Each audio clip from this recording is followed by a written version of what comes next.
Salam sejahtera, terima kasih kerana bersama dengan saya di Nazilin Unity Channel. Tindakan timbalan Ketua Pemuda PAS, biadab, menghina dan juga mengungkit semula kes Anwar Ibrahim dianggap sebagai lupa daratan. Ini apabila Faiz sekali lagi mengingatkan pemuda PAS, Fazil Nur pernah membela Anwar Ibrahim. Anak bekas Presiden PAS, Fazil Nur, mengingatkan, saya pemuda parti itu bahawa Allahyarham bapanya berdiri teguh dalam mempertahankan Anwar Ibrahim ketika Perdana Menteri itu menghadapi pertuduhan liwat suatu ketika dahulu. Setiausaha Agung Amanah, Faiz Fazil berkata, arwah bapanya juga selalu berkongsi cerita mengenai kezaliman terhadap Anwar di rumah dan hampir setiap malam ketika berceramah.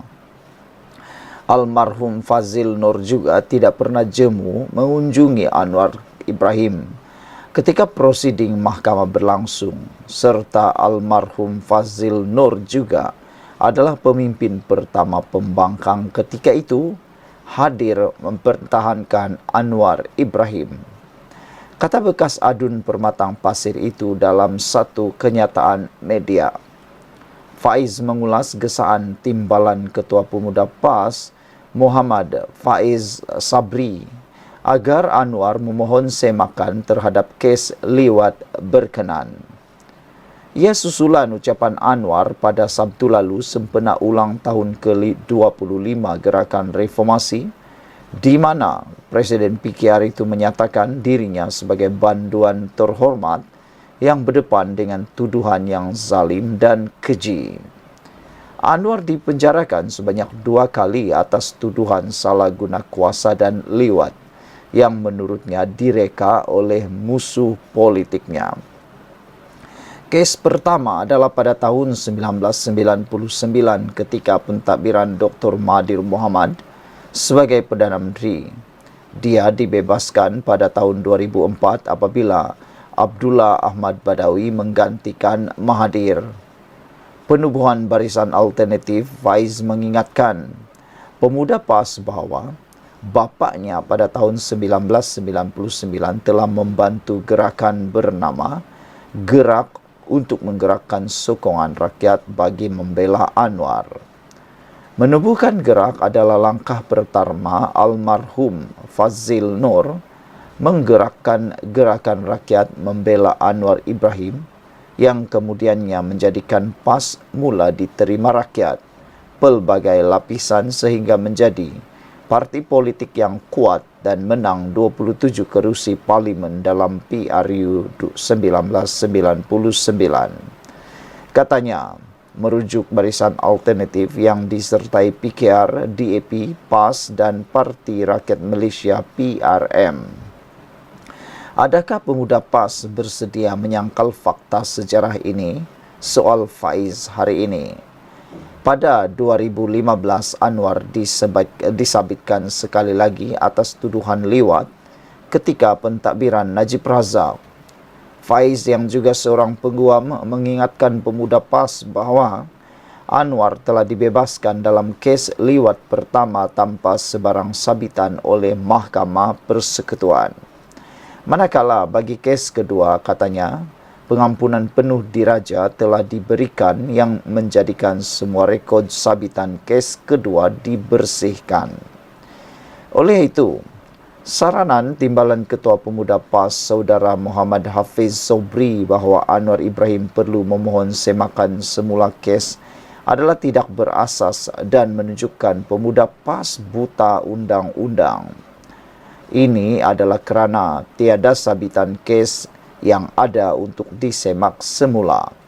Sebaliknya, yang perlu disemak adalah pemikiran pemimpin PAS yang tidak habis-habis, mengungkit kisah lama yang tiada lagi rekod jenayah seolah-olah PAS ketandusan idea sebagai pembangkang tegasnya lagi.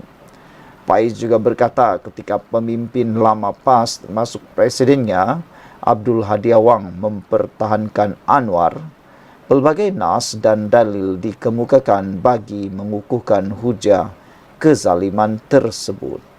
Namun, kini PAS seperti biasa mencari fatwa baru pula dengan mengubah fatwa lama. Itulah sikap PAS yang mahir menggunakan fatwa demi keuntungan politik. PAS kini tidak lagi mempunyai prinsip seperti mana sikap pemimpin PAS terdahulu, Dakwa Faiz.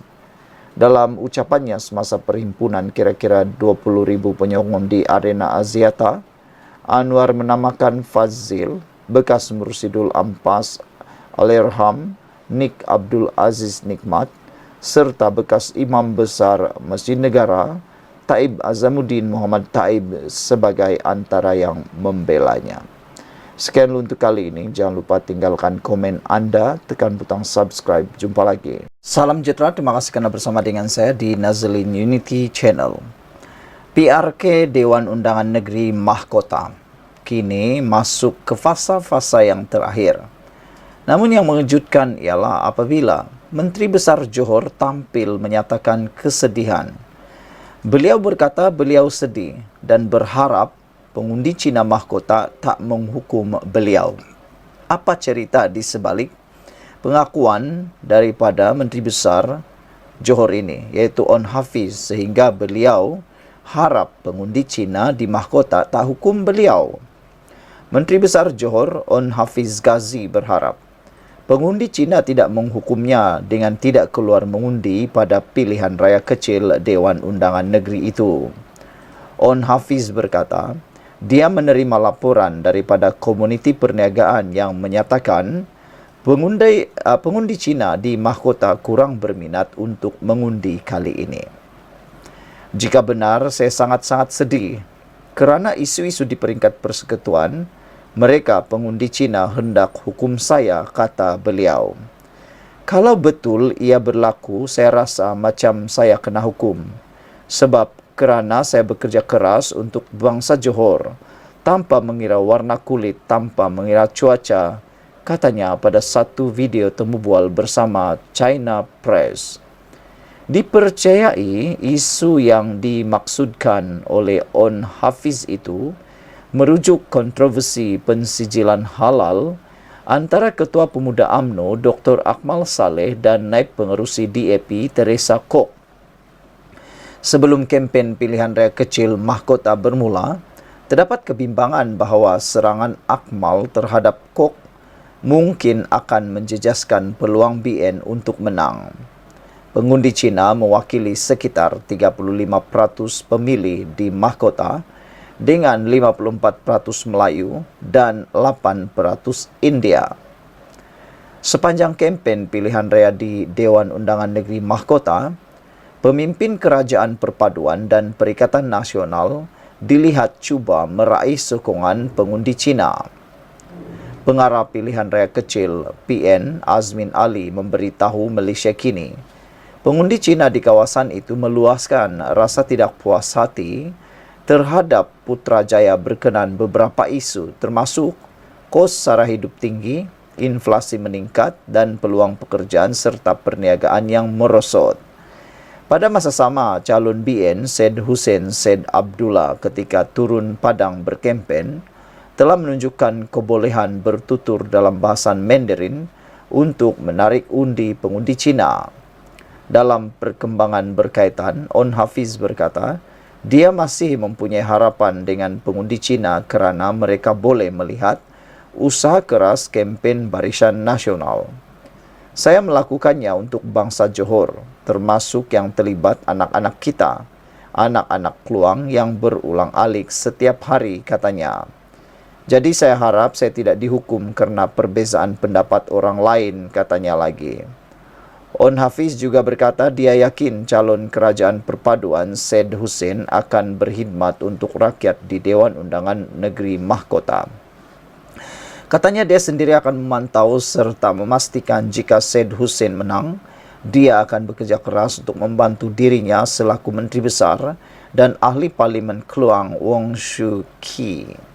Syed Hussein dan calon PN Muhammad Haizan Jafar bertarung merebut kerusi Mahkota pada 28 September ini yang kosong selepas kematian penyandangnya Allahyarhamah Sarifah Aziza Syed Zain pada 2 Ogos.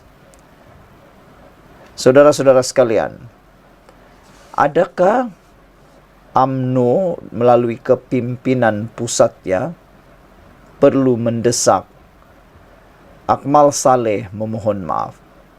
Itu persoalan yang patut diketahui dan diberi jawaban segera oleh UMNO buat masa ini. Kerana pastinya Perikatan Nasional akan menggunakan isu itu untuk meraih pengundi Cina. Dan pastinya pengundi Cina mungkin boleh terpengaruh dan mereka mungkin akan undi protes. Jadi, sekali lagi persoalan, perlukah kepimpinan pusat UMNO, pemimpin-pemimpin tertinggi UMNO, mendesak Akmal Saleh memohon maaf kepada Teresa Kok? Mana yang lebih penting? Ego ataupun kemenangan parti? Sekian untuk kali ini. Jangan lupa tinggalkan komen Anda, tekan butang subscribe. Salam sejahtera, terima kasih karena bersama dengan saya di Nazilin Unity Channel. Akibat daripada tindakan pemuda PAS menghina Anwar Ibrahim sebagai Perdana Menteri Malaysia, kini mula timbul perdebatan sesama mereka. Baru sebentar tadi saya menonton sebuah video di YouTube yang mana seorang pakcik memberikan nasihat yang cukup padu kepada Ketua Pemuda PAS itu. Beliau kata Ketua Pemuda PAS agak lupa tentang sejarah perjuangan Anwar Ibrahim. Selain daripada itu, satu lagi laporan di Malaysia kini menulis Nabi larang menghina orang, kata ahli akademik kepada Kuli. Kerana sebelum ini dalam satu juga laporan, Kuli cuba mempertahankan tindakan seorang pemimpin UMNO yang turut juga menghina orang lain. Seorang ahli akademik berkata, Akmal Saleh memang berhak mempersoalkan kenyataan Teresa Kok berhubung kenyataan pemimpin DAP itu mengenai isu pensijilan halal. Bagaimanapun, kata Tajuddin Muhammad Rasdi, Ketua Pemuda UMNO Malaysia itu tidak sepatutnya melemparkan kata-kata penghinaan seperti memanggil Teresa Kok sebagai nyonya tua atau meminta kerajaan menyediakan logo tidak halal untuk dilekatkan di dahi ahli parlimen seputih itu. Sehingga ada netizen yang kata, sikap Akmal Saleh ini hampir-hampir menyerupai sikap pemuda PAS yang turut menghina Anwar Ibrahim. Ada yang menasihati Akmal Saleh supaya lebih berhati-hati. Kerana UMNO merupakan sebahagian daripada kerajaan yang ada sekarang. UMNO sepatutnya lebih berhati-hati. Kerana kalau mereka terkeluar daripada kerajaan, sebenarnya UMNO dalam satu keadaan yang agak bahaya.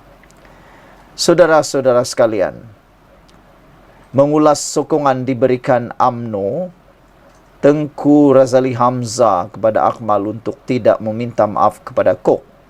Tajuddin berkata larangan menghina atau melabel seseorang itu dilarang sendiri oleh Nabi Muhammad. Dalam kitab Ihya Ulumuddin karangan Imam Al-Ghazali katanya, ulama besar itu menjelaskan bahawa dibolehkan bagi orang Islam menggunakan nama atau panggilan tertentu kepada orang lain dengan penuh kasih sayang. Sebagai contoh, Nabi Muhammad memanggil salah seorang sahabatnya sebagai Abu Hurairah atau bapa kucing kerana sahabat terbabit suka bermain dengan kucing dan dia sendiri suka kepada gelaran tersebut. Begitu juga Nabi Muhammad memanggil menantunya Ali Abu Talib sebagai Abu Turab atau bapa debu apabila mendapati beliau sedang tidur di Masjid Nabawi di Madinah dan dia ditutup dengan debu, dan Ali tidak kisah dipanggil sedemikian katanya kepada Malaysia kini. Bagaimanapun menurut Tajuddin, jika individu terbabi tidak berkenan dengan gelaran yang diberikan, maka berdosa untuk melakukan panggilan atau gelaran tersebut. Dosa itu pula hanya boleh dihapuskan jika orang berkenan memberikan kemaafan. Jika tidak, di akhirat nanti dosa ini akan dibangkitkan sebagai bukti, katanya lagi. Pagi tadi Malaysia kini melaporkan, menyiarkan laporan mengenai Tengku Razali Hamzah yang membela Akmal dengan menganggap pendirian Exco Melaka itu selaras dengan perjuangan UMNO. Mengapa nak minta, kena minta maaf kepada Kok, kata Kuli. Saya rasa ini adalah pandangan ikhlas daripada Ketua Pemuda Akmal. Dia meluahkan perasaan dan bukan soal si halal tak halal, tapi soal perasaan dia tak begitu puas hati. Pandangan saya, macam apa yang diluahkan oleh pemimpin kita, sama ada Akmal ataupun sesiapa, bukan bererti kita mempunyai perasaan anti ataupun nak lawan, katanya yang dipetik Malaysia Gazette. Tajuddin yang pernah mengkritik Akmal sebelum ini menegaskan kenyataan Ketua Pemuda UMNO terhadap Kok jelas tidak wajar, selain bukan akibat diprovokasi. Justru katanya tindakan Akmal tersebut bolehlah dianggap sebagai berdosa. Mungkin memang menjadi budaya UMNO menggunakan istilah menghina lawan politik terutamanya bukan Islam, tapi ia dilarang oleh Nabi Muhammad dan Islam. Jika tiada mufti tidak memberitahu Tengku Razali Hamzah perkara ini, izinkan saya berbuat demikian, tambahnya. Menurut Profesor Seni Budaya Seni Bina itu, tingkah laku yang dipaparkan ahli politik terbabit sebenarnya mencemarkan rasa hormat dan keharmonian di Malaysia. Apakah contoh yang mahu Akmal tunjukkan sebagai wakil rakyat Exco dan seorang dihormati dengan gelaran yang terhormat? Katanya, sebagai umat Islam, kata Tajuddin, Nabi malah melarang perbuatan menghina musuh-musuh Islam yang gugur dalam peperangan kerana dikuatiri ia turut menghina ahli keluarga mereka. Lebih-lebih lagi jika seorang Muslim tidak menghormati nama wakil rakyat yang sangat dihormati seperti Kok yang masih hidup, mempunyai keluarga dan merupakan sebahagian daripada kumpulan etnik yang banyak menyumbang kepada kemakmuran Malaysia, katanya lagi. Sebelum kita berpisah, sekali lagi, patutkah Akmal Saleh memohon maaf kepada Teresa Kok kerana ada yang khawatir jangan-jangan tindakan dan polemik yang berpanjangan ini akan menyebabkan UMNO dihukum dalam PRK, Dewan Undangan Negeri Mahkota.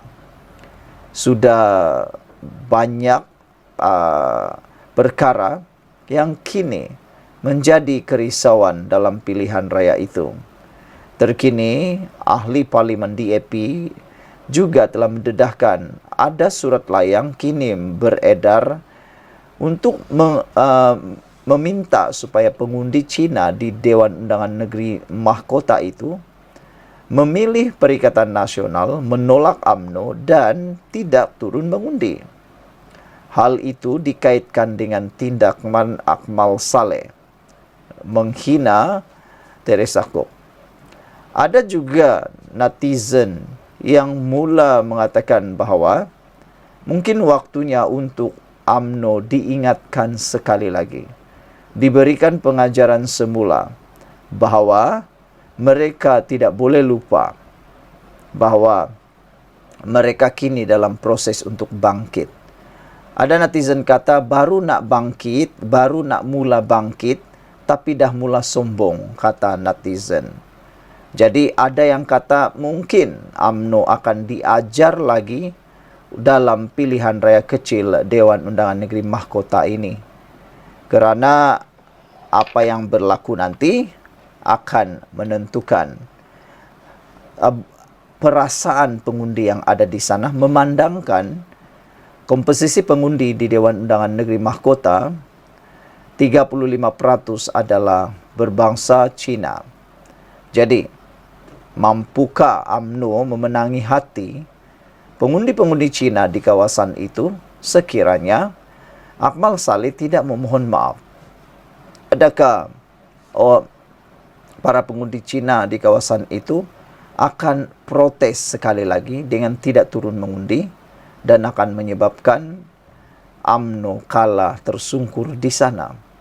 Dan untuk makluman, walaupun UMNO kalah di kawasan itu, sebenarnya tidak ada apa-apa perubahan yang boleh berlaku.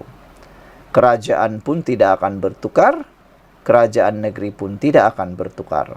Cuma ada pengajaran baru untuk dipelajari oleh UMNO.